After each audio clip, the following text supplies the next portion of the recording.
he's here, guys. Damn. Okay. Oh, did you see him freak out? Yes, okay. His heart skipped a beat. So, no, he's here, guys. Everybody put on a brave smile. Yeah. Put on the educated glasses. You know? Good evening. Welcome. Hi. Hi, how are you? Good. Good in yourself. Good in yourself. Good. This is awesome. I'm almost at a loss for words. This is the first time we've had a guest author on our podcast. Yeah.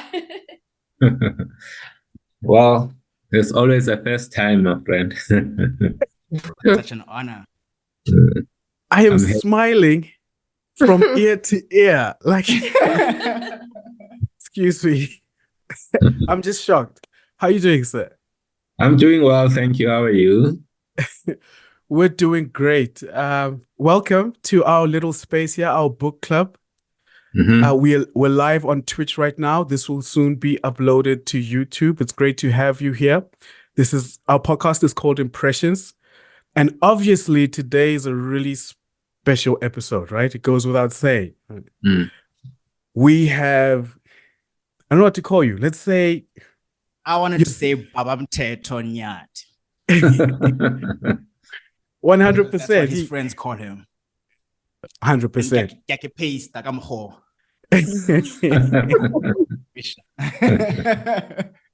We have on our podcast your CEO's favorite CEO, your inspiration's favorite inspiration. The only person, in my opinion, that deserves the title Mr. Fix-It. All right. Baba Mteto Nyati. No. There are so many Mr. Fix-It here in South Africa. There are so many. We all do it in our little ways. It's just that maybe there's a lot of spotlight on me. But most of you guys in your own lives, you fix things, I'm glad. I think you're here to tell us all about that because you certainly do have that perspective. Baba, we read your book and we like to start our podcast by a simple tradition. We all show the fact that we do not plagiarize your book, right? We do not pirate it. Although if there is a book that's worthy of piracy, hint. No, I'm joking. It would be this one. I saw it on Instagram, a lot of you guys showing that you have bought the book, photos. So I know for sure that, yes, you did buy it. Thank you so much. Thanks so much. Kat, if you don't mind, please switch our stream to speaker view at this point. And I think I'm going to start with a simple question. How was your day? And what do your days look like nowadays? Like, what did you do today? Today, generally during weekends for me are with family. So I spend my time with family. It's one of those. It was a bit cold today, so I was in bed for the longest of times, and I was out around 10:30. So I take it easy over the weekend, and just we now our daughter is out of the house, so basically it's empty nest. It's me and my wife. So what we found is that we've gone back to those days of dating, and we're finding each other again and falling in love and doing all of those things. So that's what I do, spending a lot of time with my family during weekends. That's incredible. Kat, would you imagine that he's somebody that has time? I'm sitting here like to do anything until 10:30. He was in bed. What? What? I can't imagine it. No, but this is the point. You need to be very, very intentional about your time, and if you are intentional, very, very disciplined around what you put your time to, you will find that actually you've got time for the things that matter. Today, for example, I had accepted two commitments. I had forgotten about you. Mhm. So about a month ago, someone in Vodacom gave us a ticket, my wife and I, a ticket for the rugby, and I said yes, and I didn't really look at the date, and then I think it was about Tuesday, I realized that, oh, I'm in trouble. I've got two commitments, and because I had committed to you first, I had to go back to the person who was offering us tickets and say sorry. Yeah. No way. We have to cancel the podcast. We're gonna have to do this next week. What? No, What? rugby is currently playing now, so don't worry. Oh, shucks. I made We a appreciate decision that. to be here. I committed to you first, so that's where I need to be. Do you know, Wow. that's actually very consistent with what we read in this book, because if I remember well, the managing director at Microsoft made that comment about you, about how you, one, she says you're very, I don't know if it's a she, I might be misquoting, Yeah. the one that wrote in the book, but I Oh, think it was Lillian Barnett. 100%.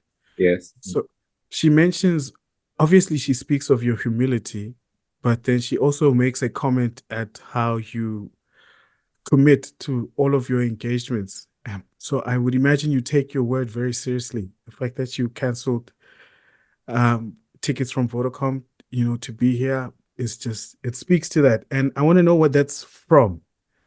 Like, why does it, how much does your word mean to you? And if you could tell us I stories think it's about it. everything to me. My word is everything, When you guys reach out to me and I make a commitment, I apply in my mind first that, oh, why would I do this?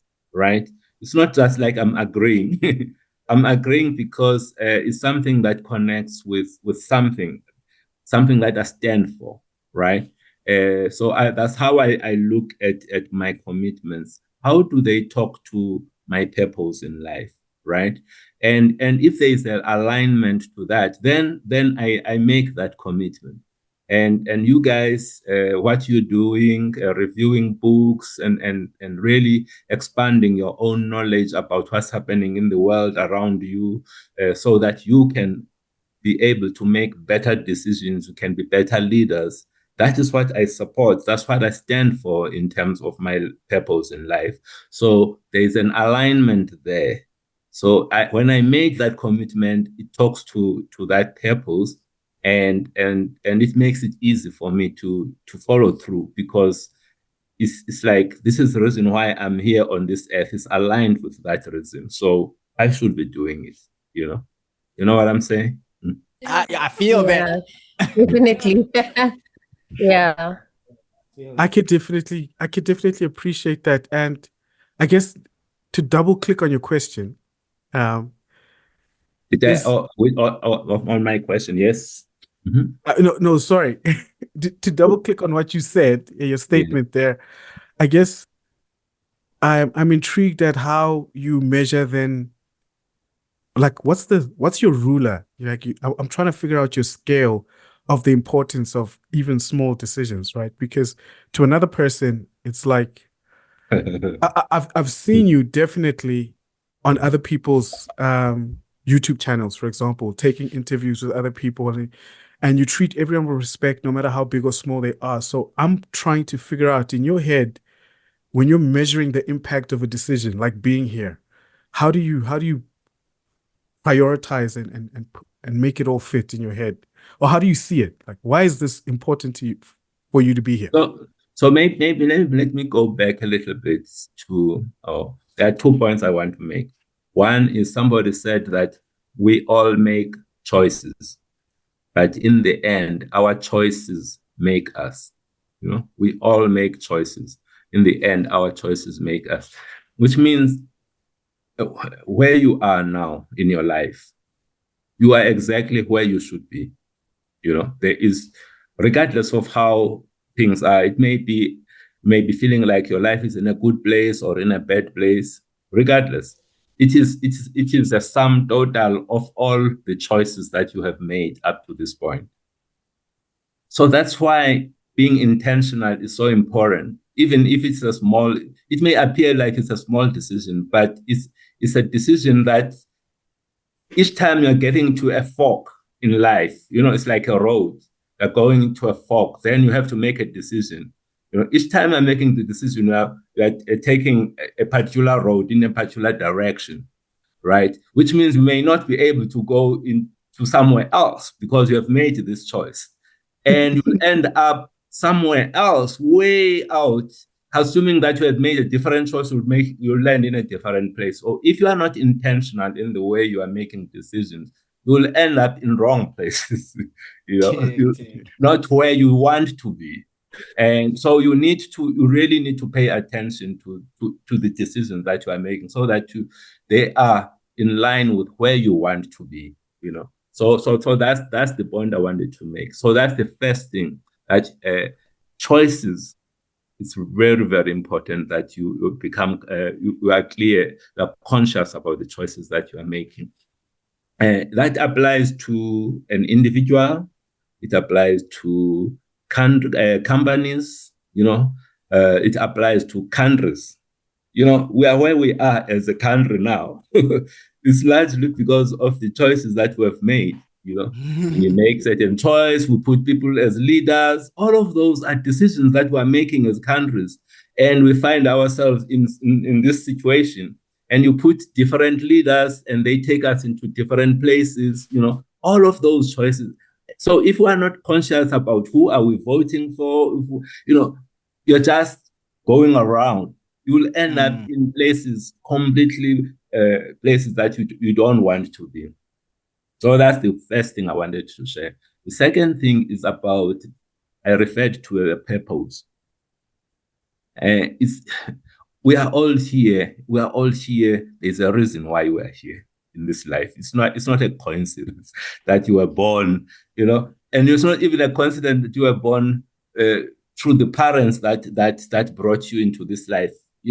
There's a reason why those parents, because the lessons that you are getting out of that are tied to why you in fact, I come from I've got a view that we choose our parents. You look at your purpose before you come into this life. You look at it and said, okay, who are the best people that can help me, given the reason why I'm here, give me the lessons that I need to be learning. But anyway, I don't want to go there. That's a bit complicated.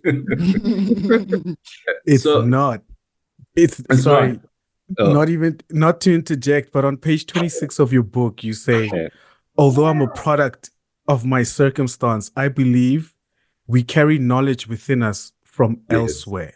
Yes. And I think that's speaking to a little bit to what you're speaking to now, right? Absolutely. So what I'm saying is that the fact that I'm Black, actually, I chose to be Black. My soul chose to be Black, and it's a good thing. So we have people who are worried, why am I short? Why am I fat? Why am I like this?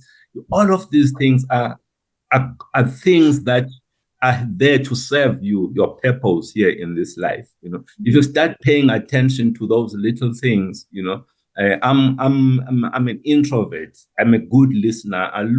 When I look at all of those things, they are things that now that I'm aware of this thing, I'm using the fact that I'm a listener.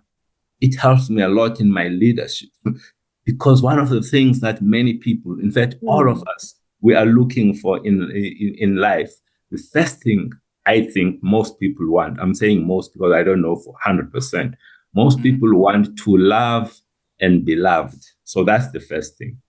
I know many of you probably say money is the first thing, but in reality, the thing that human beings yearn for is to love and be loved. The second most important thing for human beings is to be heard, to be heard. Yeah.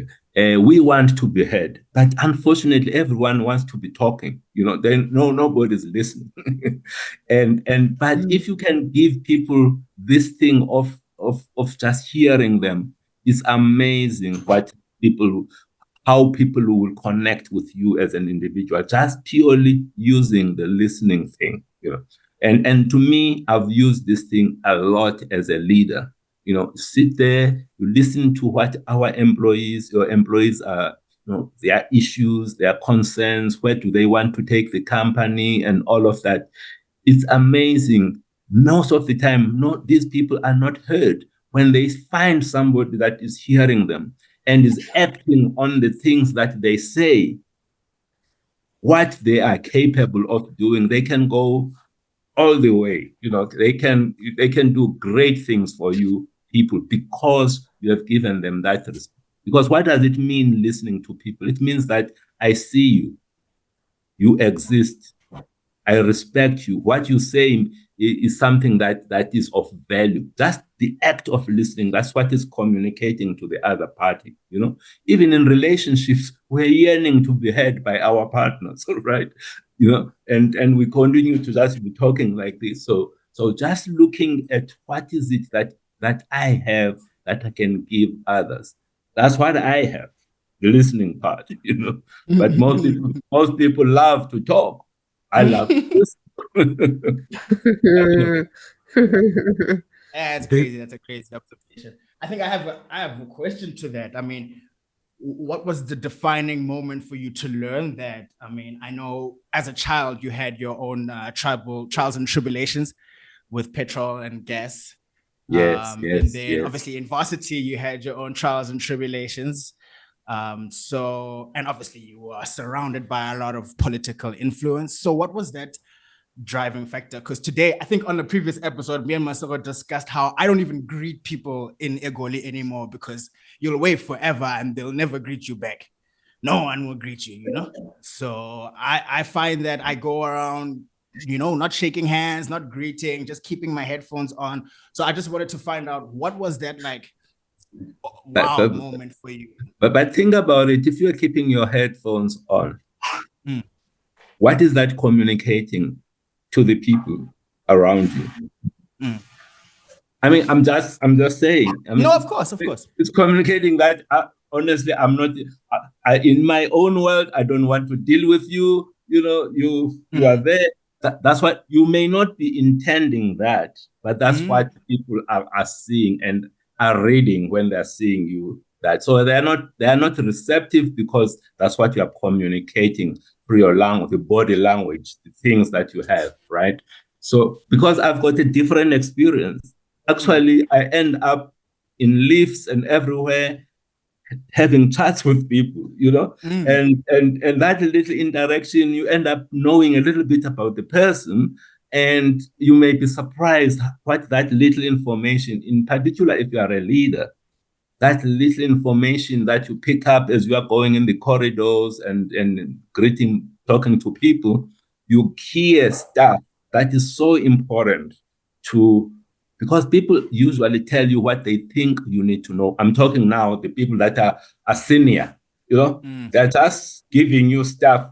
They're not necessarily giving you the real thing that's going on on the ground there. But if you are connecting with people on the ground, you'll be surprised the information, the quality information that you get, and now your decisions become better decisions because they're based on reality. Okay. So you're asking, but the question you're asking, when did I realize this? Yeah, what was that defining moment? Yes. Yeah. I think for me, it's probably when I was already working, and I realized maybe in year 5 of working from university, I was still in Afrox. I'm not going as fast as I thought I would be in terms of my progression in the company. There's something not quite right about me. I look It wasn't at apartheid? Sorry, I'm just... you see, it's easy to jump and think that it is apartheid. But what can I do about apartheid? It's out of my control. So I don't care about those things. I look at the things that I can change within me. How can I, regardless of what's happening around me, how can I be successful? So that's my view of the world, right? So then I look at those things that I've got control over, and I do those things. So I then realize, actually, first, because I'm an introvert, and I try to fit. I then go and drink and do all of these things to just be much more sociable and things like that. But then I realized that's actually not me. When I'm doing that, that's not, I must just accept who I am. Right? And I remember a few people said, gee, you know what? How I wish you can just continue to be the Mteto that we know. You know, this thing of you drinking, you know? And for me, it's really like to make me to be part of everybody, having all of it. I'm not saying drinking is a wrong thing, but for me, it was making me a different person. And then I also realized that even at work, I mean, you know, I'm coming back, you know, my Mondays, I'm babalas, already Friday, I'm not in the mood of work, I'm thinking about the weekend. So I'm not ready, I'm only working really 3 days. I'm surprised to hear that you face these challenges. It's so crazy. It's so crazy to me to imagine Mteto Nyati. But then look at the consequence of this. The consequence is that I am not moving up the ladder as fast as I could, because it's a direct result of my input. My input is not 100%. So immediately I adjusted that. I'm telling you, for me, immediately I stopped these things and I just focused, and I was back to, if you can see the curve, it was like a small curve like this, and then she went up like this quickly, you know? And for me, I was like, wow, you know, I must just embrace who I am. I must not try to be anybody else. I must just, you know, the fact that I happen to get things quickly, I must not think that, hey, people think I must just be me and use the fact that I'm me and use it to my advantage instead of thinking that, hey, I need to be like everybody else. Yeah. Mr. Nyati, I have a question. Yeah. Again, the managing director of Microsoft, you mentioned her name earlier. Lydia. She also mentions that in the book, she mentions that you are quiet, right? She described you as quiet, but she says that she saw your growth. And she says, when you do speak, however, people are compelled to listen. And now you're describing yourself as an introvert, right? And I'm sure there are many people in your life who maybe meet you for the first time. I mean, you talk about speaking with people on elevators, sparking up conversations with people on the ground. And, I wonder if maybe you're just more of a serious intellect. I think a person like you is very complex, right? Maybe I'm simplifying myself by saying this that you're an introvert. I think so too. Do you find yourself, it's a very personal question, do you ever find that you're smarter than a lot of the people that you interact with? Like, do you ever, is your introversion maybe because there are not many spaces or places or conversations where people meet you at the level that you'd like to explore? You said some very deep things throughout this entire podcast.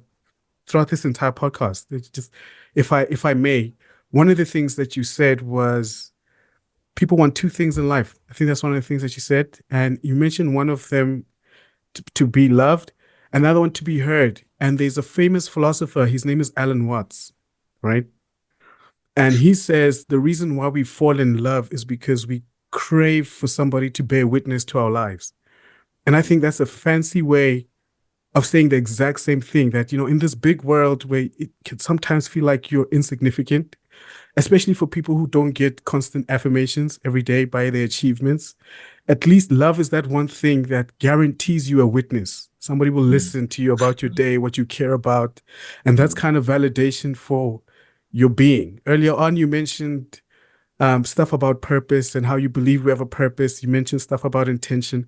So I wonder, just from my personal experience of being, and I consider myself an intellect of that nature, I wonder in how, well, you've been around amazing people. That's the other thing, right? Your network of people that you work with on a daily basis, people that have inspired you. I can imagine you've been in many rooms where you were inspired by people, but as well, again, from my own personal experience from meeting, they say never meet your heroes, right? You meet these people with titles and who are supposed to be inspirational people. And I wonder in your everyday life, who are the people, one, if there are any, that you can talk to about your most intricate thoughts, your deepest thoughts, your most creative ideas, if there are those people? And can it be difficult to relate to the everyday person when you're carrying the mind that you have?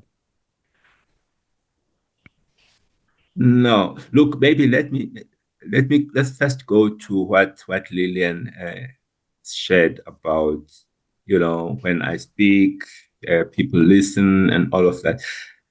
That comes from being authentic. I don't have to manufacture anything. I just talk the truth, my truth. It's not like I'm trying to act or anything. And it makes my life so easy because I'm not trying to be anything else but just me. If you're not uncomfortable with that, then it's your problem, really. It's not my problem, but I'm just being me. And in that space, nobody can be better than me because this is me. I'm not trying to be somebody else. So but people can pick up when you are authentic. They can really, really connect with that. You don't have to be the most inspirational person or the most eloquent person. No, they connect with the authenticity, the truthfulness of what you're saying. They connect with that. So I think that's what sets me apart. Is just that thing. I'm not trying to be anybody else, and people really, really connect with that because most of us, when we're walking around, we are really not ourselves. Yeah. Everyday interaction, you can pick it up there, even on social media. It amplifies that people are not being themselves. So when you're finding people that are themselves, it's wow, and then people connect to that. Yeah. So yeah. Then the next question: do I find what are the people? I'm sorry to say that, but I think my wife is one of the people that are really finding very easy to have these discussions with, much deeper conversations around purpose, life, and these values. My daughter as well. So those are the people in my circle where hence it becomes easy not to be all over. So I'm at home because we connect at those levels. And when we're watching something and or discussing a book or this or that, it's we can go all sorts of levels, and there's connection there. I think the person that I really look up to when I was growing up from far, because I could see it was actually Thabo Mbeki. The way he used to. I mean, he used to write a lot when he was still the president, and so just listening and looking at some of his ideas, I could see that this is somebody that really, really thinks.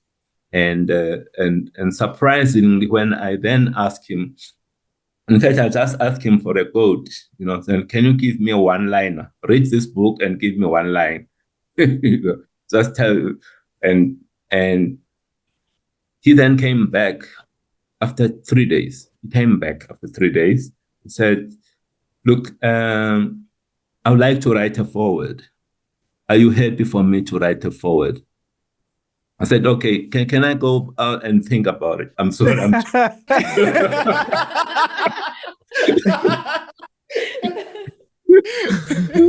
I'm joking. I never said, of course, you can write a forward. So, and then he turned it around in just 2 days. He came back in 2 days. I was still waiting for other people to give me one line.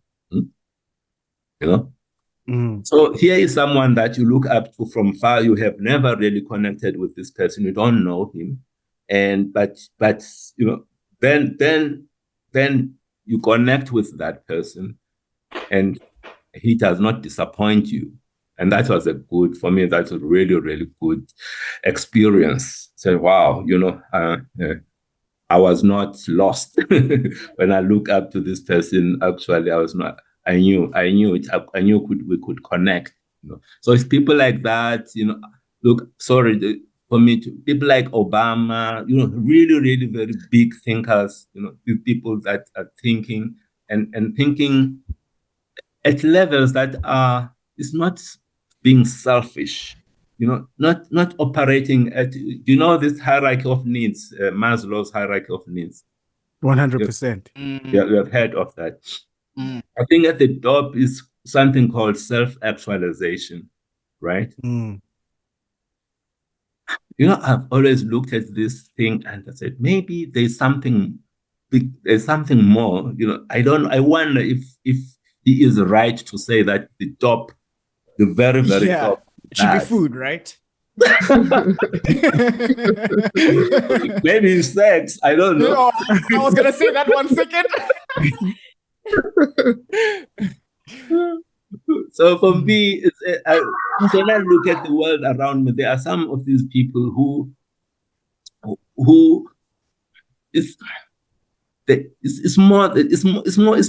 not so much about who they are, or the self-actualization is linked to, it's like you are driving, you're trying to get something for yourself, Whereas these people I'm talking about, these are people who it's like they transcend self, right? So I think of self-transcendence as being a one level up self-actualization, whereby they are doing things for the good of the whole, not really for themselves. It's like that they're trying to do. So people like Mandela, people like Gandhi, these are people that when you look at their lives, really, these people, they're doing so much more. And at that level, in my mind, that's what, I aspire to be there, honestly. If unfortunately, according to Maslow, there's nothing there. There's nothing up there. Yeah. But according to me, it's the hidden level. There is that level, and that's what I'm aspiring for, Oh, wow. Yeah. It's kind of hard to even name that. Maybe that's why it's not there, right? Maybe it's like beyond self. It's something that's beyond self. If you look at how poor, you may look at, but Thabo is relatively poor. It does not have any fancy this and fancy that. It's just have this little 3-bedroom house somewhere there, and that's it, really. But he's content, right? He has done so much for everybody, and he's not looking for more, and he wishes he could have done even more for people. And that's really, that's where I think most of us should be, Do you think it's your environment that has molded you to think that way, or do you find that often you've had to pull this from somewhere other than here? Because what you're talking about is counterintuitive, and it often feels like you need to reinforce it into this world rather than no. But have you asked yourself why? Have you asked yourself why am I? You said I'm Mr. Fix-It, right? Yeah. Yeah, you said I'm Mr. Fix-It. But have you ever considered? You fixed a lot of businesses. It says that in the book. Yes, yes, yes. That's what you say.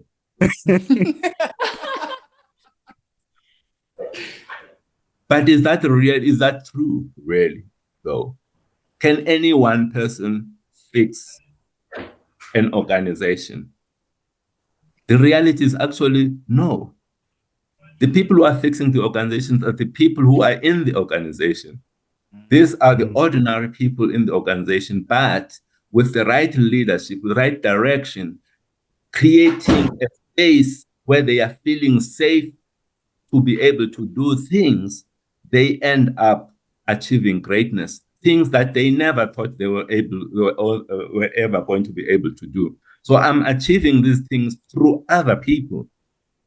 It's other people that actually are the heroes. Okay, they say it's Mteto, but really the people who are the heroes of all of this is the ordinary employees of Eskom, the ordinary employees of Altron. I don't go into an organization, fire the entire organization, bring in new people. No, it's the same people who everybody used to consider them to be mediocre or lazy. The same people, all of a sudden, they wake up, they are now motivated, they are doing great things, right? That is the key. Where you are connecting with human beings and reminding those human beings that there's actually greatness within themselves. They're able to go to reach beyond their reach. If you define your reach to be here, and then somebody helps you to realize that actually I can do a lot more than where I thought I would. Then they stretch themselves. They realize, gee, I can get there. They continue to stretch themselves, and then it becomes like a drug, this thing. Wow, I never thought that I can. And they stretch themselves. And in the process, they are growing as human beings, as individuals, right? That is what is happening here.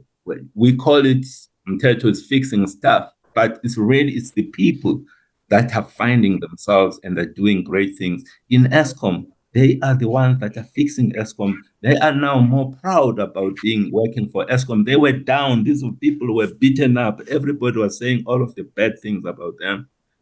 But then you start to have someone who believes in you, who reminds you of the things that you can do, who reminds you of your greatness, and you start to take that action. And then you realize, we've got the solutions ourselves, right?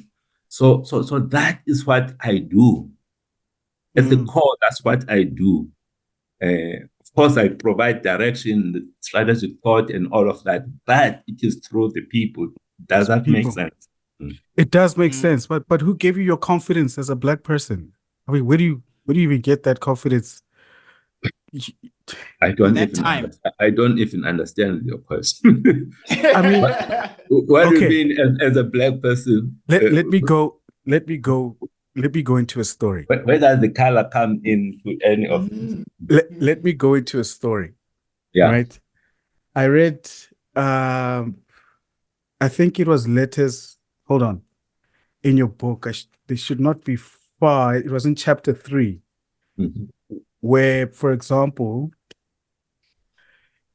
you were first being appointed at IBM. Oh, yes. First time you were being appointed at IBM, I think that happens in chapter 3. Yeah, Joe. Later on, they like give you stock options or something like that. They start increasing your incentives. And at the time you got appointed, 36 days later, I was going to be born, right? You being appointed at IBM. And while reading that passage, I suddenly got mad because I reflected on my life, right? And I thought about the things that I'm reading that are happening in your life, being in these, being appointed in certain companies, being part of certain networks, being offered things, for example, with the stock options, I only and being provided equity at IBM, right? Or the opportunity to amass some sort of equity. I would imagine that's what that means. Yeah. I think to the fact that only probably 4 years ago, I'm 28 this year. So 4 years ago, for the first time, I ever heard what the word equity means, right? And then I think about the fact that I only started owning some sort of public equity 2 years ago, myself, right? And started this journey of investing. And then I reflected a little bit some more about my life throughout school. I'm like, but I went to a good school. Where did I miss some of the most important tenets of how an economy works, right? Having a stake in the economy and and also the things that you say so effortlessly now. I mean, your perspective is beautiful.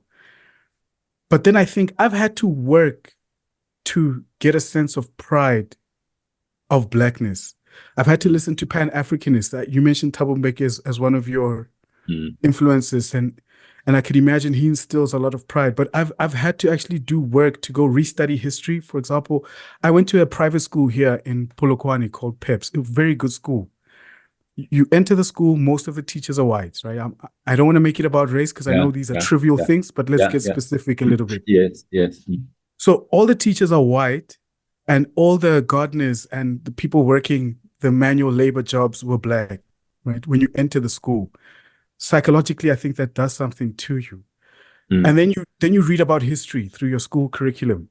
And the stories that get most emphasis, not by intention, right? It's not like, I don't think even the educators are aware of the importance of, for example, an inclusive curriculum that also puts pride on people that look a different way. So we were learning about the great inventors of the past, but it's almost always white inventors. Alexander Graham Bell, we still remember them by name. The conquerors of worlds, right?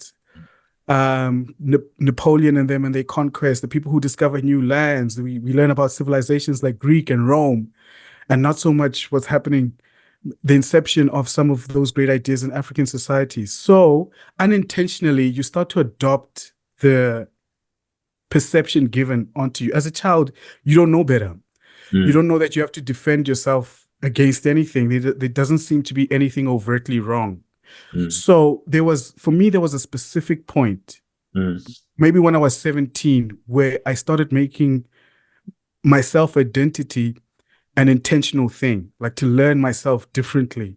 And I had to do a rebalancing. And only after I did that, then I was able to look at the world more sober and criticize my race. So if we're going to look at my race as a collective, as a social construct, I was able to now, only now in my life, I'm 28 now, I'm able to criticize my race where I think it's fair.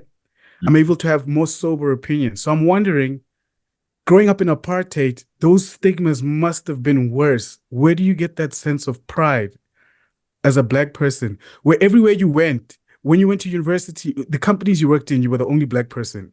When you went to university, you were one of the only Black people in your faculties. So is it from the traveling? No, the turning point for me was when it was in grade 12. I was at St. John's College in Mteto. And during that time, we used to write, I think around April, May, we used to write something called Science Olympiad thing, where there was a test. All students that are in grade 12, Black or white schools, regardless, used to write this maths, science and biology exam kind of thing.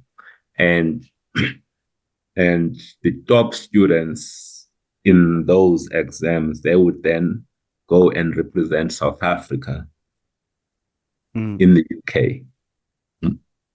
It used to be called the Science Olympiad. There in the UK, all countries are represented. There you get exposed to all sorts of things related to tech. So we wrote this thing in 1980, and I was one of the top students in South Africa. Here we are talking about we were studying Bantu education, right? And this exam, it does not matter where you come from, we all write one exam. And the top students in South Africa then go and represent South Africa. So if you then become one of those top students in that, the 10 top students in the country you represent, then first I was coming from a homeland, the Transkei. So in that environment, there were not many white people. So I was not exposed to the white thing, so it was all us blacks, And then all of a sudden you are in this environment, and then you realize that I think there were 3 of us blacks, and then the rest of the 7 were white. And then you realize, okay, you were able to, even through it was a structured thing that we should actually perform less through the education that we're given. Even with all of that, with a little bit of effort, you can actually compete at the same level or be better than these people who've got an advantage. That to me was a turning point for me. That actually, I'm going to, and you may say that Jesus, this guy is motivated by something that is negative. I don't care, but I'm motivated by showing all the time that actually I will beat you. Totally. I was gonna say that. Regardless of who you are, I'm going to beat you. If you are white, you think that you are the only. I'm going to show you that we can do this. So that is the big driver from that time to me. So getting into all of these spaces, it's a space where I'm not saying, oh, I'm the only one. I'm happy with that. I'm actually trying to show that within that space, this one person is actually representing everybody, to demonstrate that there is no group that has got a monopoly for excellence. There is no one group. Yeah. So that is what is motivated. And up to today, when I look at Andre, what he has done in ESCOM, the motivation for me to get there is exactly everywhere. When I got to Altron, why would this guy leave MTN, a job that is, a company that is well known, doing very well, healthy, go and take an organization like Altron that is making losses? Nobody really knows about it. Why would a person do that? What drives me to do that for me is, how many times has a black person been phoned, say, can you please come and sort out a white mess? The mess that was in Altron, it was created by white people. When a black guy is being asked to go and fix something that was messed up, it's an opportunity to demonstrate that it's not always the other way around, where whites are coming to fix black things. It's possible. So those are the motivations that are driving me. Much deeper. Of course, there are other things. For me, when I look at an organization like Altron, which was a really Afrikaans kind of an organization, it used to be a family organization. I look at it, and if you hear, I remember at that time, there was a lot of noise from the EFF and people like that saying that we should get rid of these white monopoly capital companies. These are companies that are in white hands. Must destroy them, get rid of them, and I come from a different point, which says that you need to take these companies over and transform them. Transform them into, because we've got so much unemployment in our country. Look at this company. It was employing at the time 6,500 people. If you kill that company, by the way, if you look deeper within that company, 70% of the people of that company are black. We call it white monopoly company, but in reality, 70% of the people working there are black. So if you now kill this thing, what does it mean to those 70% of people that are there, right? So go and transform it and make it easy when you are there as a leader. Make it easy for the people that are not being seen, create an environment for them to be able to rise up and take positions of leadership within that organization. So that's how I look at things. And also create an environment where I'm not there on a black agenda, by the way. When I go there, I'm not there on a black agenda. I'm on an agenda of human being, an agenda of creating an entity where everybody feel like they are part of that organization, not just black. Everybody, when they're looking at it and they are seeing, when they're looking up, they can see the different races. They can, being leaders within this company, and they can see that if they're working hard, they can be rewarded, that they can actually be me as well. They can be a CEO of this, regardless of who you are. And if you do that, I call that an inclusive vision. If you come with an inclusive vision, you will be surprised at how you are welcomed by all. Not only one group, by all. Everybody welcomes you. The mistake that many of us make is when you come in there, here is the new CEO. We introduce you to Mteto. Nyati is your new CEO. It's the first day in the job. I'm standing there, I've got all of this power. And I tell everybody that our priority as a business is to drive transformation. On my first day of work, I'm telling them this. Even if it is 1 week or a month, I don't care. But I'm just saying that if you start with that, you think about the people that are in that organization, the people that have got the power, the people that are senior are likely not like you if you are in a private sector. These are people who are white, Indian, colored. And when you're saying that, very, very likely, what they are hearing is not what you are saying.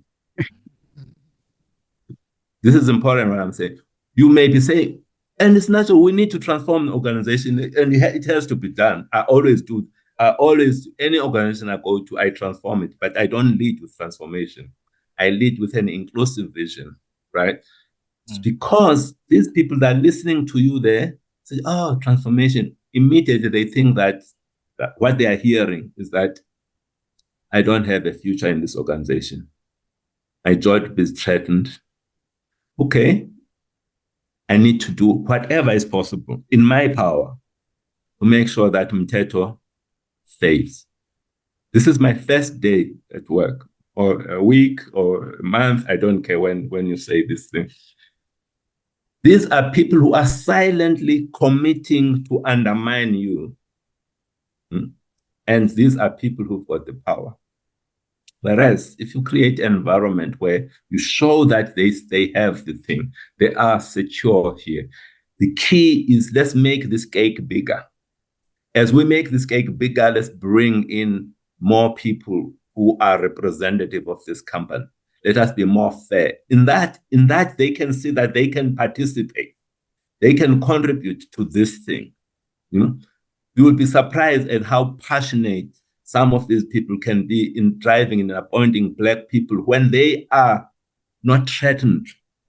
They are training up because they feel that in this environment that we've created a safe environment for everybody.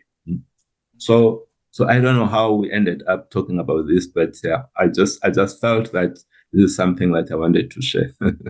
That was incredible for me. Yeah. By the way, Mteto, Katlego works kind of like as our CTO, and he's currently working for a financial technology company. Yes. In the Netherlands, based in the Netherlands, right? Yeah, based in the Netherlands. So he's had, I'm sure he's taken a lot of value from some of those soft skills that you've just employed over there. And by the way, we call them soft. And people have been asked, what is it that has been different? Why have you guys, what is it that we've done? It's like a miracle. What you have done in ESCOM is miracle. is not a miracle. I hate that word. I really hate it. Feels like a miracle. I mean, we've had lights for a long time now. You understand why I'm saying I hate it? Because it diminishes the work. Yeah. It's like there's something that came from somewhere else that made this thing possible, right? Which means you end up not learning anything if you think, oh, it was a miracle. So which means there's nothing that you can learn out of what was done because it's a miracle. It's not a miracle. Maybe I'm taking the word too literal, but I don't like it. It's just like talking about our transition to a democracy. The miracle of South Africa's transformation. I mean, if you look at the Mandelas, the decisions, the risks that the courageous leadership that they made in order to make that possible, right? Everybody else said that we need to continue to be fighting armed struggle and all of that, and you then take a different route. You are not popular. That's not popular route. We need to kill these Boers and take over. It looks like they are the weakest right now. And you say, no, let's negotiate, And that's not a miracle. That's a lot of thinking that has gone there, a lot of work, a lot of strategy. And so you end up, if you just call it, and interestingly, it's only black things that where blacks have led things, they are being described as it's like a miracle. Most of the time, if it was a Andre or white guy, they would be able to explain that nobody will use earnest leadership, accountable nobody's leadership going that to use led the word miracle at all. They're going to explain what is it that he did, right? So that's why we need to just be very careful about. That's why I always say that this is not a miracle. This is not a surprise, because it's not a surprise. There's a lot of plan that was behind this thing, and then you explain it, and people then they get it. Okay, yes, this is what happened. This is why the others failed. This is why you guys have been successful. But at the core of all of this is really, really leadership. Leadership matters. I'm not talking about my leadership. It's leadership, CEO of Eskom, the group executive of Eskom, the plant power station managers, the choice of those people, because these are the people who are going to be providing and showing direction, and helping motivate others, championing the cause of others, being advocate for their power stations. And this is what we need in order to be successful. You need leaders that care. So that soft thing is actually not soft. That's soft. It's very, very important. It's the the most important piece. But how do you walk into an organization? Like, we hear all these scare stories that, the problem with Eskom is really corrupt elements. You think the same of the problem of leadership, our governments in general. You think we have this idea that the reason why things are broken is because they are interest groups that are invested in it being broken, that it works for certain people. So how do you even how does the call from Eskom come? And why do you say yes? Like, I would run, in my position where I'm sitting, I'd run far away from something like that. Yeah. Look. When I left Altron, I was clear that I'd invested in this company called BSG. You can see there, and I was going to put all of my energies around that. Eskom was never part of my plan at all, and you may remember, I think it was 2 years ago, 2022, our president was visiting the UK.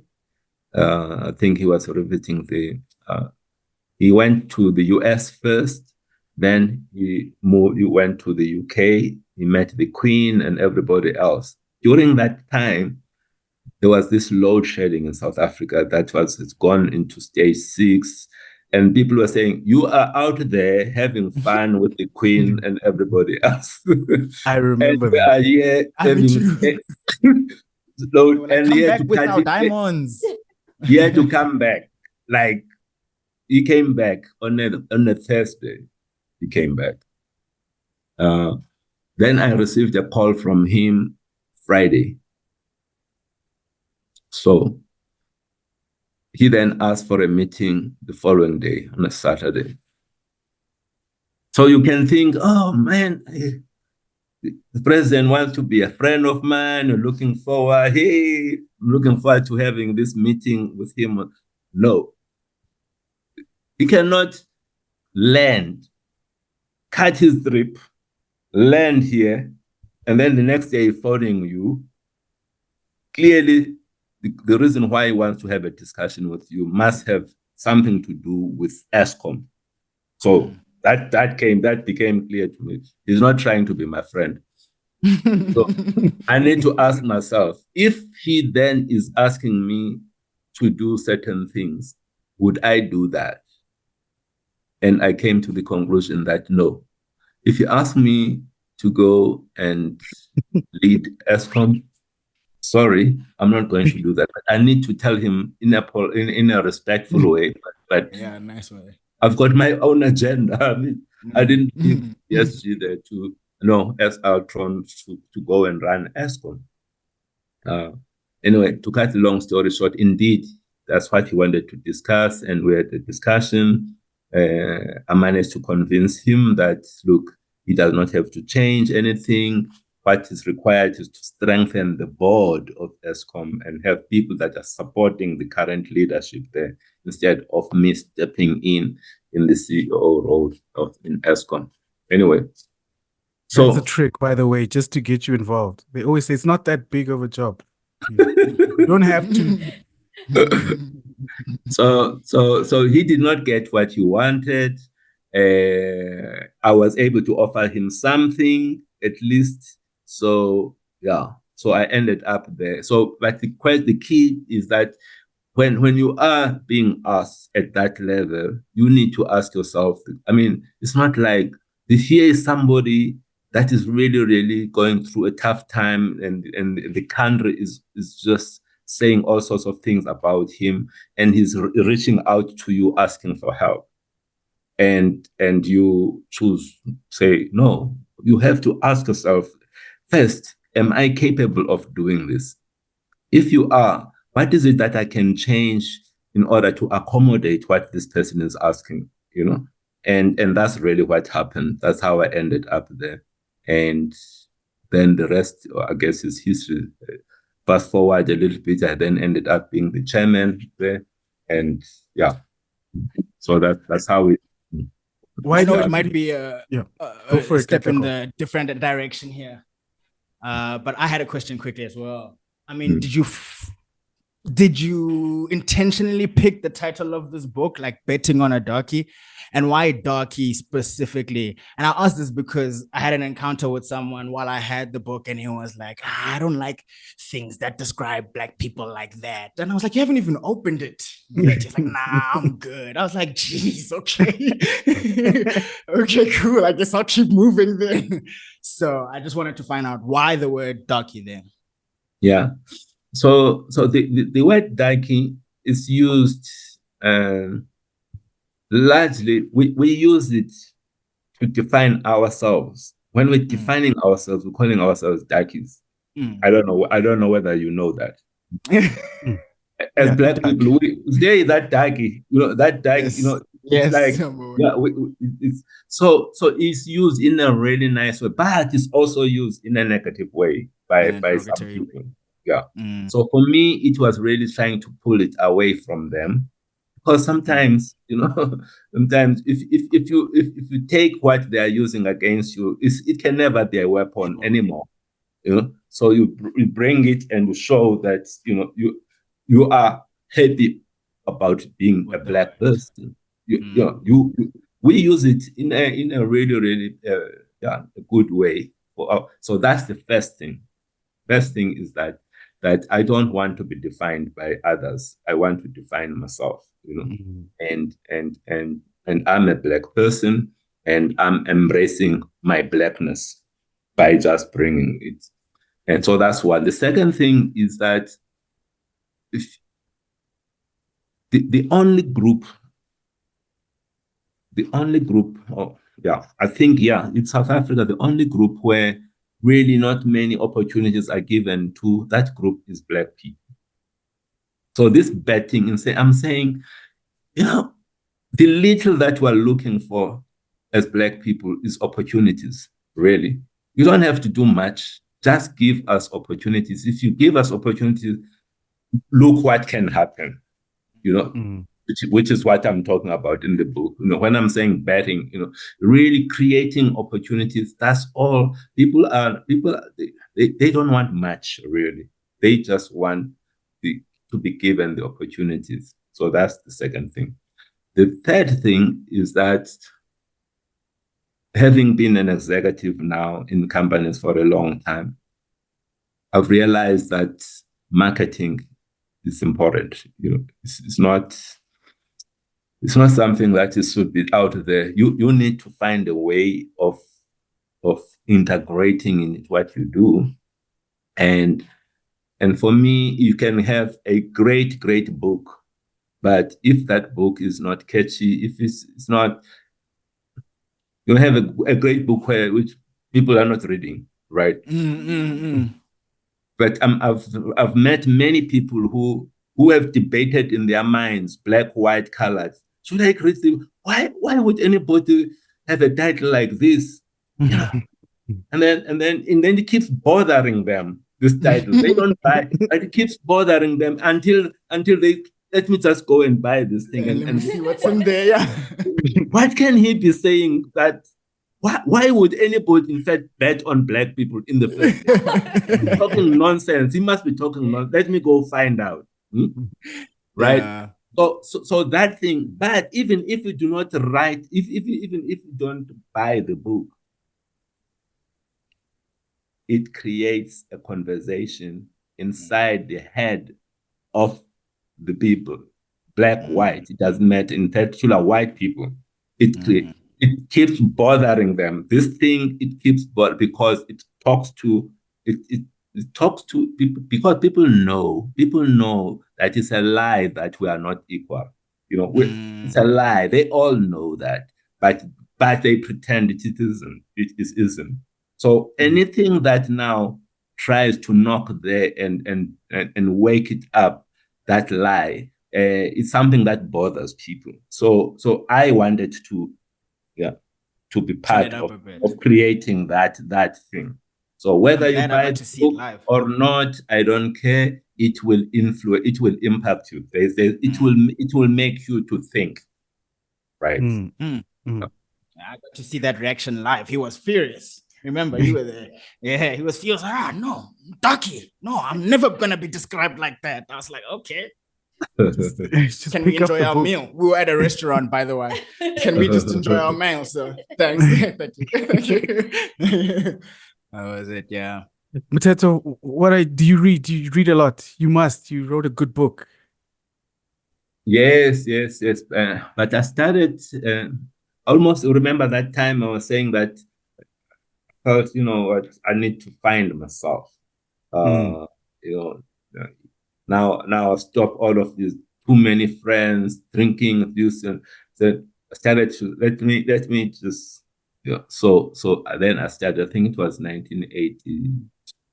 How old were you? I think it was 96 when I really focused on almost like every month I'm buying a book, I'm reading, and I'm just going deep into things. So I read quite a lot, and I don't just read management books. I read all sorts of things. For example, you can pick up now this thing about life after death, and what happened to the soul. What happens when it comes to reincarnation, all of those kind of things. These are things that occupy my mind. What are some of your favorite authors? Who are some of your favorite authors? Excuse me. It's a guy called Gary Zukav. I think I know. Yeah, it does the seat of the soul, and I think I know. then there's a guy who wrote the book of it's,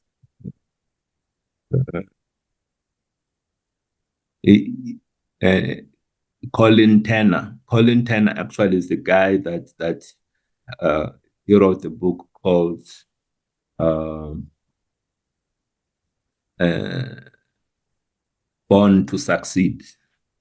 And see, I mean, these are titles that you cannot just pick a title. You need to pick a title. Yeah, a good title.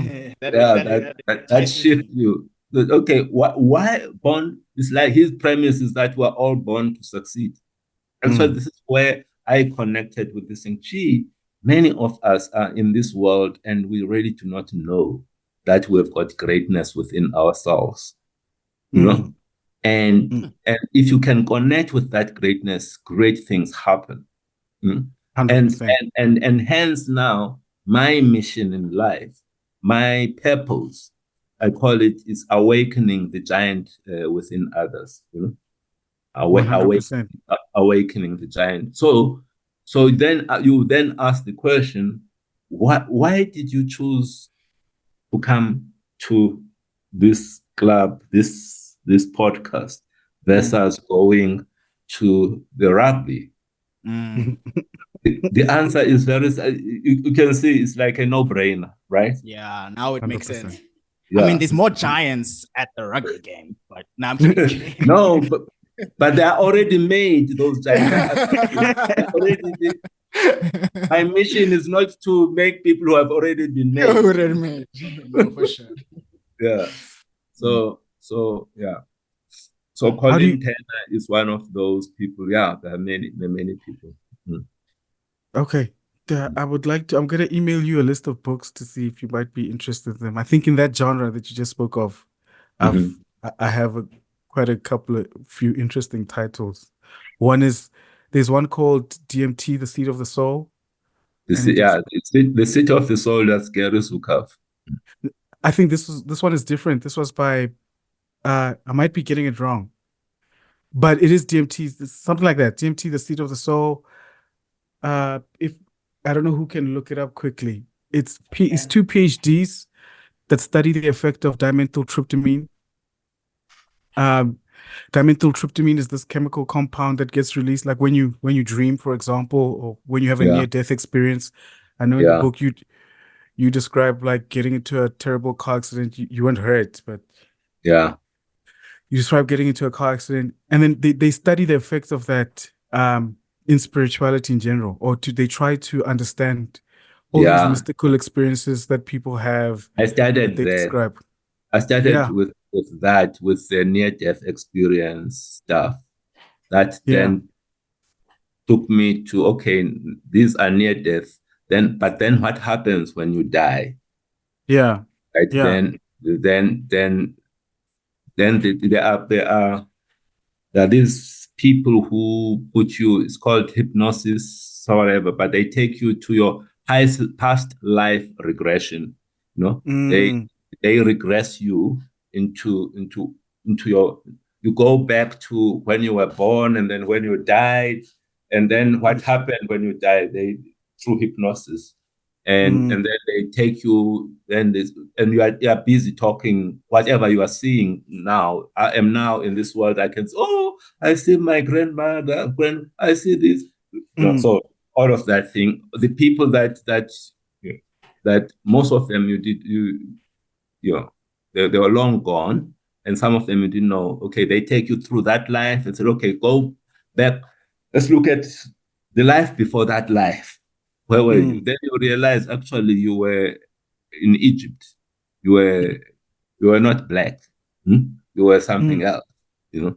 So anyway, that's the stuff that I also read, which then immediately start to look at that, to start to realize how this is so useless, this thing of being focused on race. because Yeah. in reality, it's just really, I mean, our souls have got no race, no gender. It's a They- small construct. yeah. But anyway, It's a small construct. A couple of final questions on my side. I'm going to give opportunity for other people that are in the live stream to ask you some questions that didn't get a chance. But how do you protect your wealth? Where are you investing your money? Do you invest your money? Do you have a wealth manager that invests your money? Do you actively invest your own portfolio? Is your portfolio your business portfolio? How do you take care of your wealth? Do you have a trust fund that you're going to pass on to your kids? Is that a sensitive topic? Or no, what you'll find with me, there's generally not many things that are sensitive topics. I'm just very open. okay. But of course, to a point, there are certain things that are confidential. But Yeah. generally, so many years ago, I set up a trust, a Nyati family trust, and as we were buying property, I started to understand. First, I had someone who's like is helping us, an advisor who is helping me to think about, all of these things. Oh no, you are too much invested in property now. You need to diversify, have something in stock. But now you've got a lot that is just sitting in South Africa. Why don't you diversify and have a bit offshore? And these are the vehicles that you can use offshore, and then you do that, and yes, there needs to be a bit here and there. So yeah, I'm very conscious about that piece. And as part of that journey, we remember way back then when I decided, okay, let me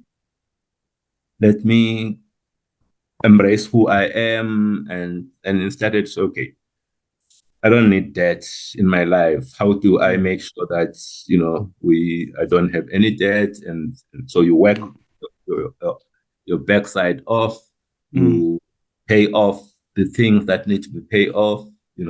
So the time, for example, when I was in Europe, when I was in France, you pick it up, make in the book.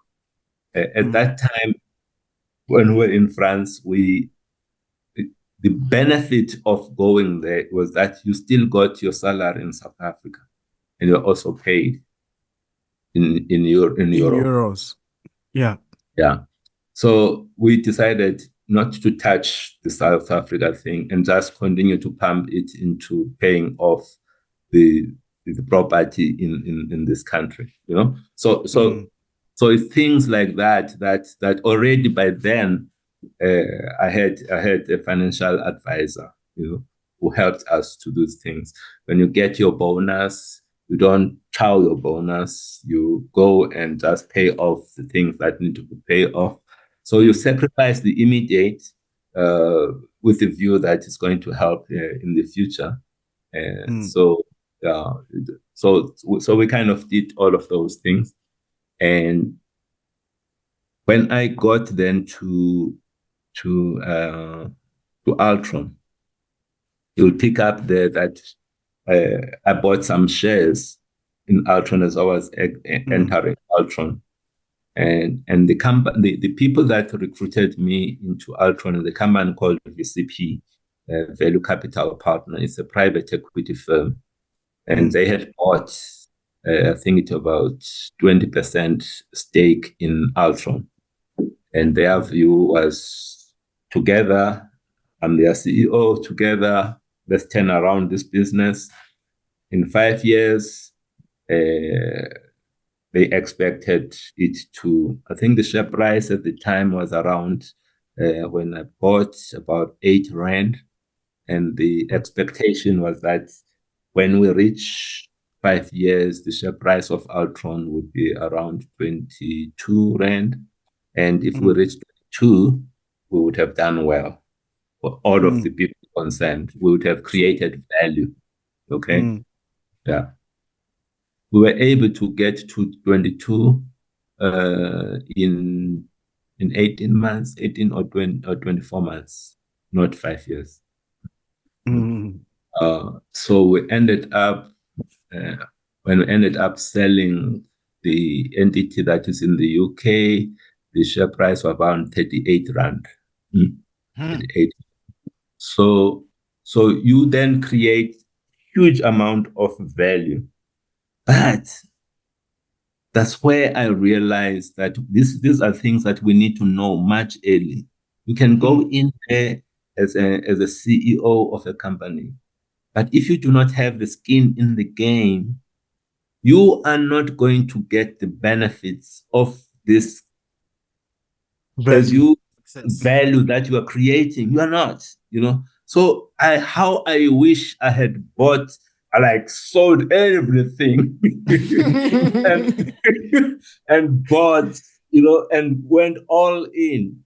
But that was not the case, right? I had not done that. It was a big mistake on my part, So then you realize that this is going forward. You need to have the skin in the game.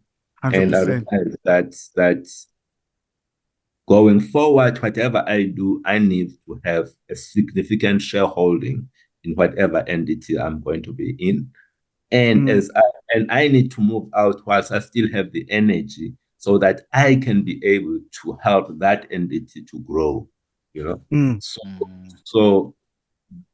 So then I bought into BSG. That's how BSG comes in the picture. Coming to the picture is an entity that is really, really doing great work in financial services. It's a business and a technology consulting firm. It competes with companies like Deloitte, like Accenture. But it was focusing on financial services.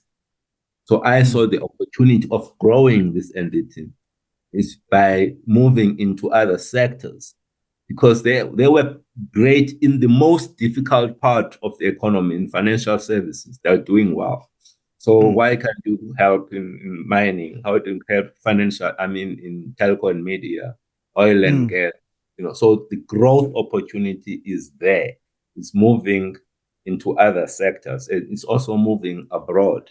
So that's what we're trying to do within BSG. So I've invested significantly there. Does that make sense? Yeah, that makes a lot of sense. That makes a lot of sense. Obviously, we'd love to have you here forever. There's so many more conversations we could have. I could ask you about other types of alternative investments. No, I'm sorry. I'm listening. Yeah, I'm listening. Okay. We'd love to have you here forever, but I want to give people an opportunity to ask you questions that might have not had that opportunity. Tshego, I don't know if you are available. If you are, that side, Fifi, whoever wants to go first. Actually, let's do something for you, because you've given us a lot of Let me give you one more thing. Okay. There's one thing that I've noticed wherever I have been in terms of organizations. You go in there as the CEO or the leader of the organization. You try very, very hard to create an environment where people can engage and can ask questions and can challenge, right? Because it's through those engagement between leadership and the exco and the rest of the employees, it's through that engagement that you end up with something whereby there's an alignment. People understand why we are going in a particular, because, or if they are uncomfortable with where we're going, they can challenge that and help us to move in a different direction. So I always try and create that environment where there is there's no fear. People can just challenge, can contribute to where we're going. But one observation which always worries me is that the people who take this opportunity of shaping the direction of the company is hardly the people who are like me. It's the Indians. They will raise their hand and say this. Is the white people, it's the sometimes the colored folks, but the people who are like me, here you're standing there in front, you are asking for guys, what are the things that concern you? Where can They you quiet. hardly get anything, right? And it's just so painful because you know that they've got things, Yeah. They're gonna talk but about it at lunch. then when you step out, so can I have the No, I don't want to have a conversation outside. I want you to have it there. Why? So it really worries me because we lose the opportunity to influence. We lose an opportunity because none of us are mind readers, right? We are unable to know what is in the mind of people. So the more people can just gather that courage to say the things, and I think this comes from our values as a Black nation, because we've got these values of people who are in position of authority. Don't question. You cannot question them. Yeah, you cannot question them. You cannot ask them. Yeah, you cannot challenge them. But look at what it has done to our country. That thing of not questioning, because now you can see things are moving in the wrong direction. We're all watching, we can see, but nobody's saying anything. Quiet. We're actually smiling when these people are around. Instead of say, hey, man, you are messing up You're missing that portfolio. Yeah. It's like, why? Why are we not having these conversations? Why are we not challenging? Because, and when I thought about this, oh man, I think it's this value called respect that we have. But our definition of respect as Black people is so broad and so deep, whereas the other people, everybody has got respect as a value. But the other saying, with due respect, sir, with due respect, you are talking nonsense. They're able to say that. But with our respect, it's stopping us from saying anything. Oh, yeah. Anyway, yeah, I just wanted to leave you with that. Oh, that's amazing. That's It's all for you powerful. there, Fifi. I see as if Fifi's looking away here. She was nervous, just by the way. She was so scared to join this podcast because she was like, oh my God, what am I going to say? I don't have anything valuable to contribute. Oh, Mteto. yeah, exactly. Yeah. There's something, maybe one more thing. I don't know where I read this. They said that courage, is saying that life expands or shrinks in proportion to one's courage. Wow. Life expands or shrinks in proportion to one's courage. Courage is so, so, so important. It is so important. The reason why there's this guy called Mark Harris who then appointed me when I was at IBM. I was a nobody, but I volunteered to make a presentation. It was like a group discussion, and then I said, "Oh, I'm going to present." I mean, I'm new here, but I'm taking this present. He's the Darkie taking the presentation. That one thing, regardless of maybe you're going to make a mistake, the fact that you have taken that step, it says a lot about you. So, they say that do the thing that you fear most, and the death of fear is certain. Do the thing that you fear the most, and the death. You take that step, immediately you do that, you don't know where it disappeared, it's gone, the fear. It's just the thought of it. It's the thought that holds us back, Wow. But just take that one step. I'm telling you, courage is the one thing that if we can just bring courage and discipline into your life, wow. Yeah, I think you act more than you speak, because again, taking on an executive position at Eskom or for me is like a lot of courage, considering what just happened, right? Considering that the former CEO even fled the country, right, and said that this is bad. He wrote a whole book about how bad it is. So very inspiring words, and they mean a lot coming from you. They really do. I think everyone here is moved. Tsego, Okay. if I let you say something, I have a question for you. What's your impression of Mteto after you've been listening for so long, this whole conversation? Okay. Am I clear? Putting you on the spot. 100%. Loud and clear. Okay. Well, this has been such a privilege and an honor. Listening to Ndate Mteto has been very, very inspiring and affirming for myself. A lot of what I've been practicing lately has been a lot of what he's been speaking about Wow. courage, about stepping out of your fear. And you can't really explain something until you go through it, because we can have all these quotes and all these words until you really, really go through something. It goes beyond words, which has been the most difficult thing for me to explain to the people I come across. I'm finding him to be very relatable. I even said this before the discussion, that I feel like he's such a relatable person and very open and honest and non-threatening, which made it easier for me to join this discussion. So that has been my first impressions. I really enjoyed this. I'm really inspired. I'm happy that I joined. My question initially was actually, what books is he reading or what has he read before? Because he was speaking a lot about esoteric things that motivate his intentions and his decisions and choices, which is something that I personally practice on a daily basis. So again, I feel like this whole experience has been affirming for me. I feel like I had to be here.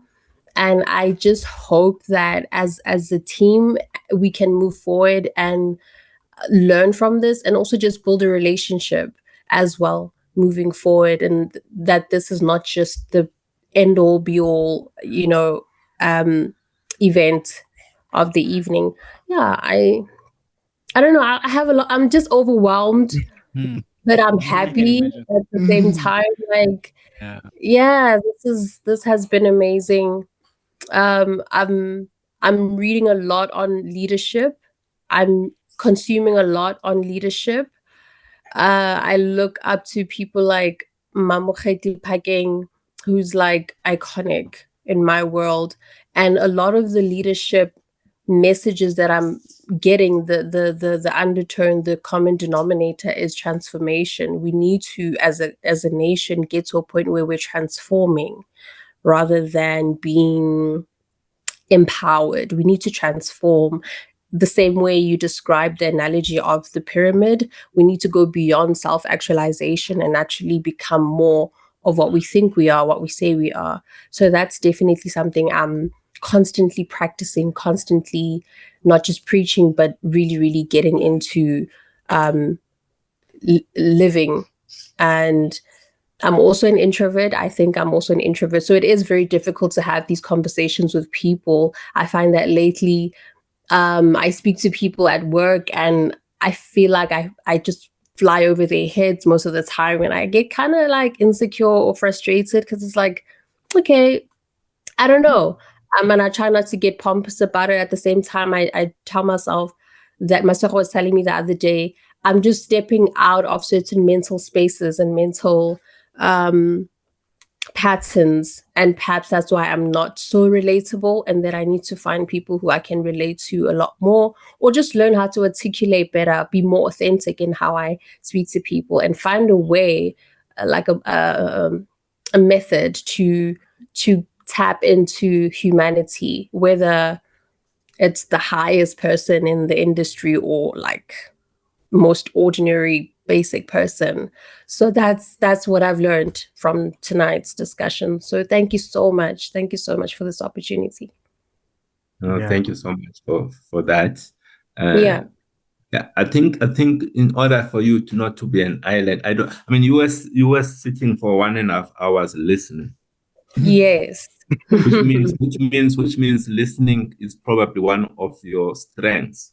Yes, right? definitely. I think Yeah. so, right? Mm-hmm. So you need to create opportunities where you're using your strength, because as you are using that strength and giving it to other, you actually your power, you end up having so much power. I mean, for example, if you create opportunities for people to tell you things, right, or to go to your boss, or people say, tell me how did a lot of people like to talk about themselves, right? Yep. So but in the process of them telling you about themselves, you get to know a lot more, and they start to like you. I mean, you can never know why, but it's because you listen to them. Then they, Yes.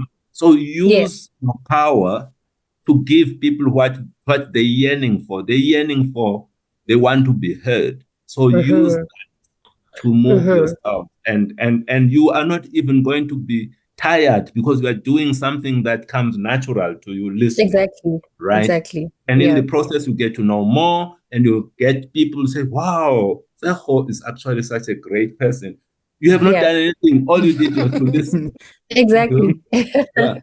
So try and do that. Then you will be expanding your network a lot.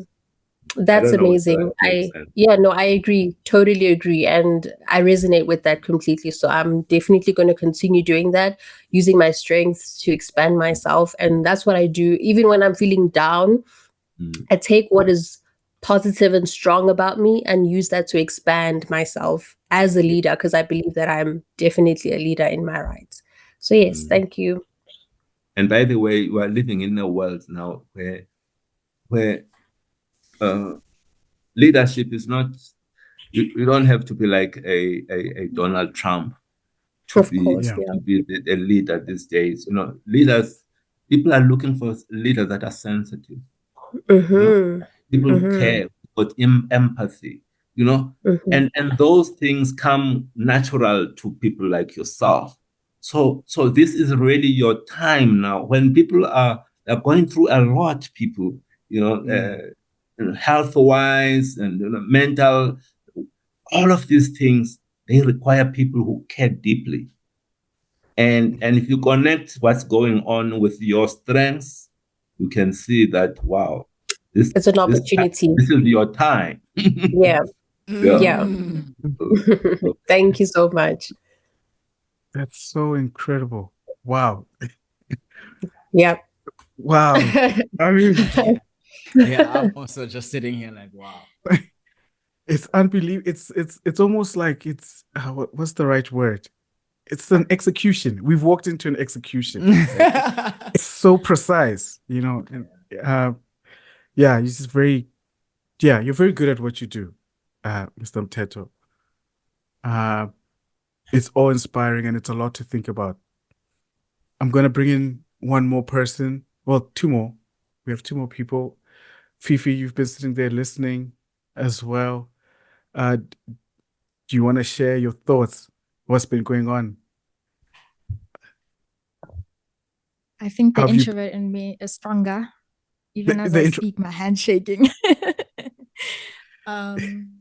Like the introvert in me was like, he speaks to who, where? Oh no, I could never. I would say you remind me a lot of my father, because something he told us once is walk without your headphones.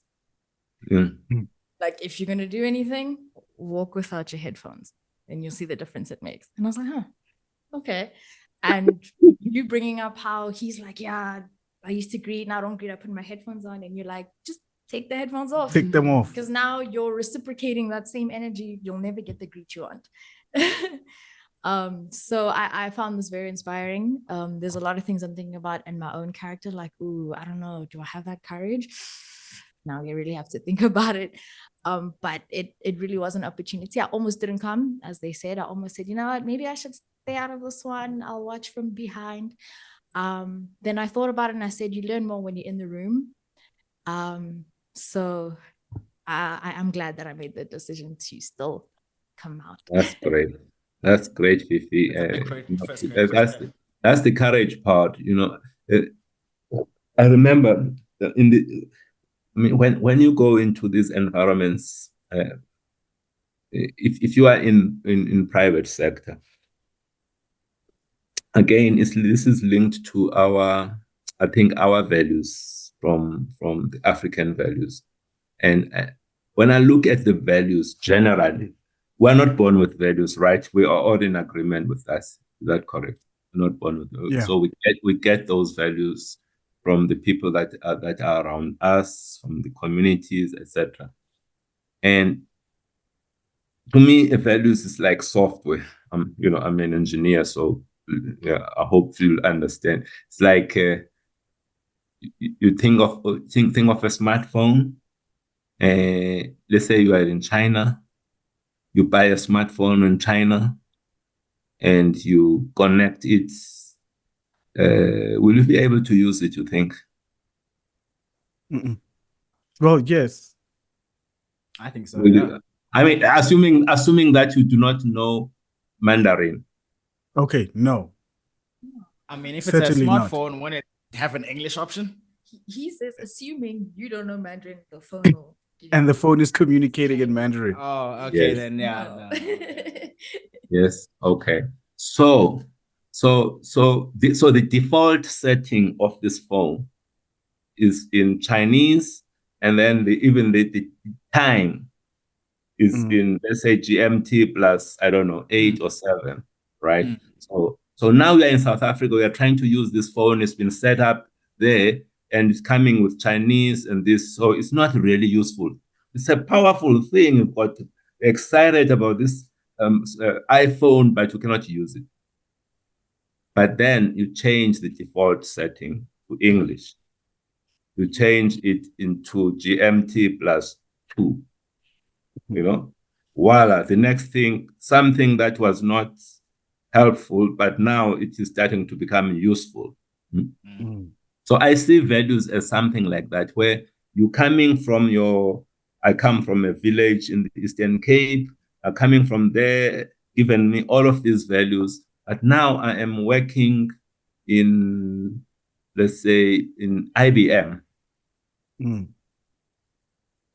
I've been told there, where I come from, that people like you, young people, they should be seen but not heard. We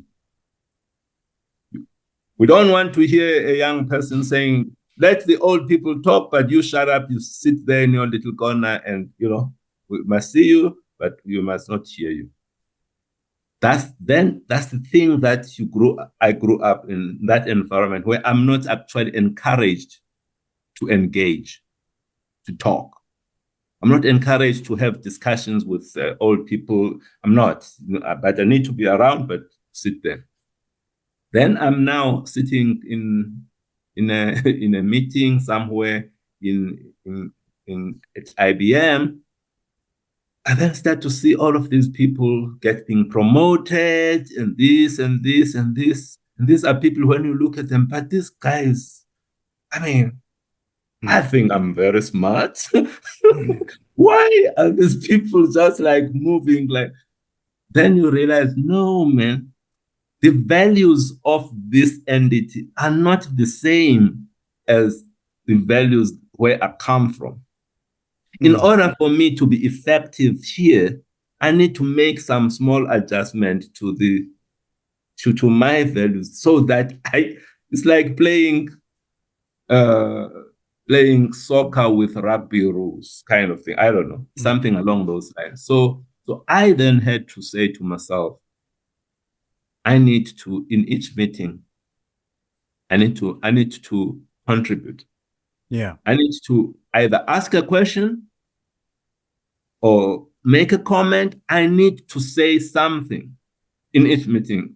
And it was so difficult, but I forced myself. There needs to be something that I say. Even if I support something, people must hear me say something, because this is something that is valued in this environment.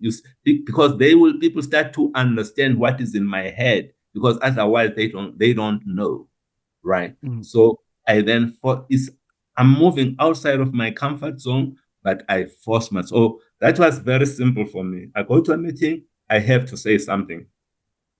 There must be something that I say, or ask a question or something. And you'll be surprised. After doing that, it becomes natural now. It becomes And then people start to notice you and this and that. I'm just saying that pay attention to the values, because the values, you may be where you are, not being conscious that you are actually, it's the values that are making you to be where you are. It's not, we blame everybody else, but focus on the things that you can change on your side. I hope this makes sense. Yeah, it does. Yeah.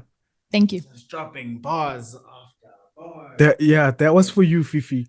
Meditate on that one. Although Comment. I feel like all these individual pieces of advice are applying, Of course, to a lot of us, all of us. No. This is a general. It's not a Fifi thing. Please, Fifi, don't think it.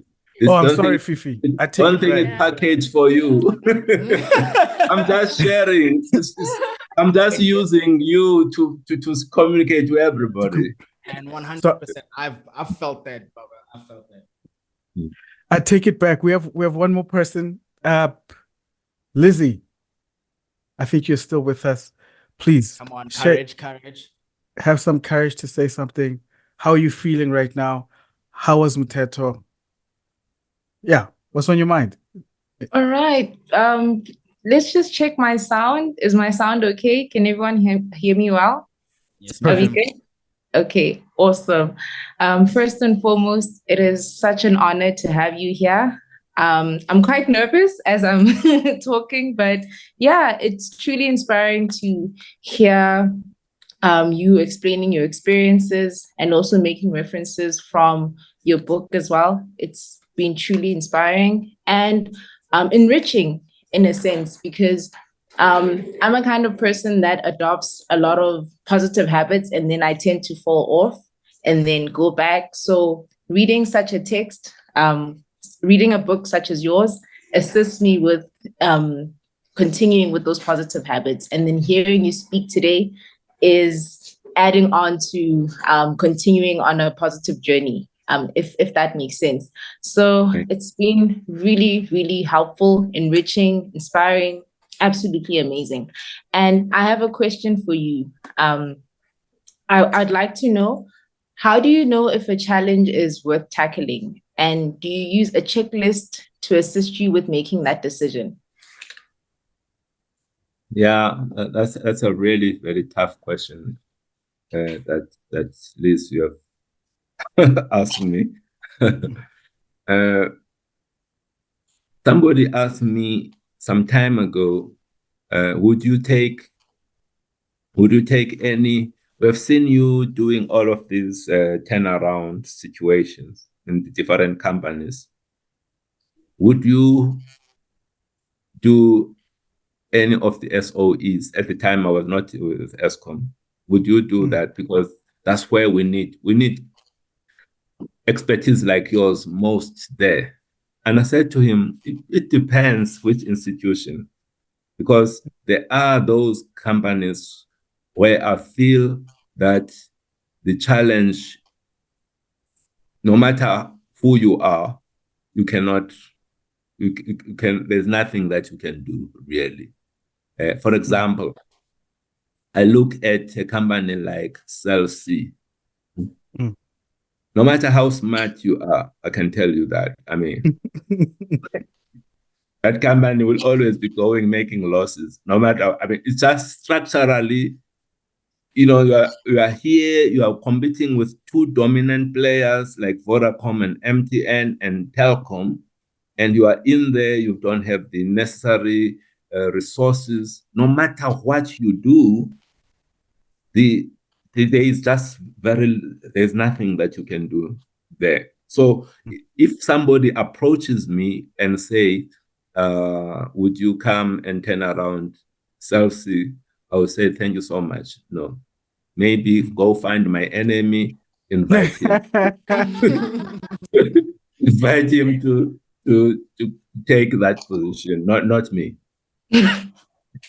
Then you look at a company like SAA as well.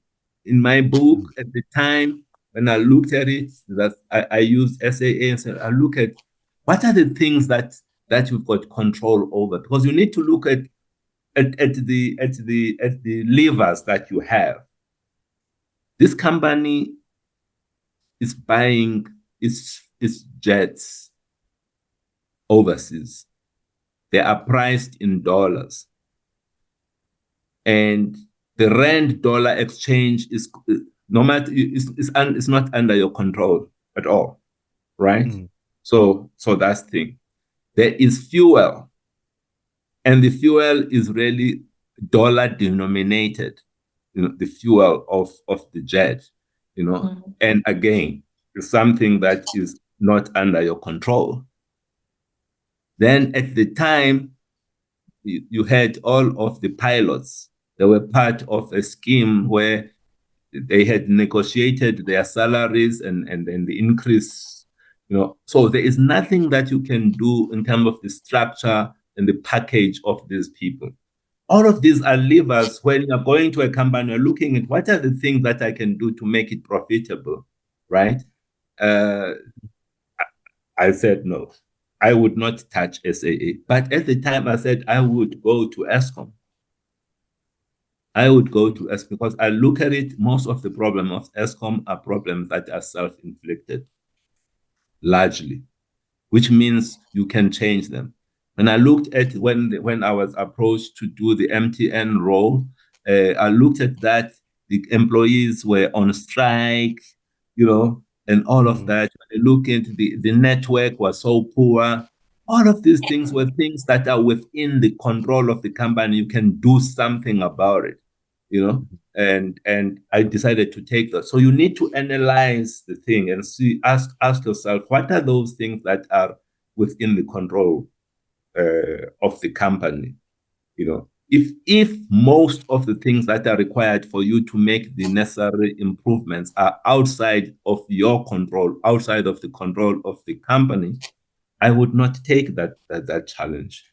So that's how I use that stick. It makes a lot of sense, and you simplified it so well. I thought there's an entire checklist that someone has to follow, but it's perfect. Thank you so much. Yeah. Okay. I think we're almost there. Yeah. This is it. I think that's everybody. Yeah, we're there now.